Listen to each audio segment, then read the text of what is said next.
Admin, yan, ipinakikita ko lang yung verdad ng langgam na okay na siya. Nadala ko na sa ospital. Medyo nakakalakad na siya ng maayos, tuwid na yung katawan niya. At nalagyan na din yata ng brace. Kaya lang, mahina pa siyang maglakad kasi nga, yung ibinigay na gamot sa kanya, matataas. Puro 1,000 milligram. Hindi siguro kaya ng katawan, kaya paganyan-ganyan pa lang siya. Pero ang sabi naman niya, admin, okay naman na siya. Kaya na niyang tumuwad-tuwad. At nagpapasalamat din siya sa iyo, admin, na kahit paano nadugtungan yung buhay niya. At pagpapasalamat at nagkaroon pa ulit siya ng pangalawang buhay galing sa Team Borneball.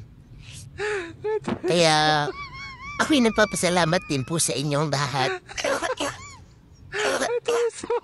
na at natulungan natin ang baldadong langgam na makalakad ulit at malagyan ng brace. Kaya maiunat na niya yung katawan niya at makatulong na siya sa pamilya niya para makapagtrabaho ulit. Pero yung pamilya niya, ewan ko magsasabi pa daw sila para makapagpasalamat sa iyo, admin. Okay na siya, ayan, nakikita niyo na po. Pwede na natin siya makausap sa mga susunod na panahon. Maraming salamat po at mag-iingat po tayo.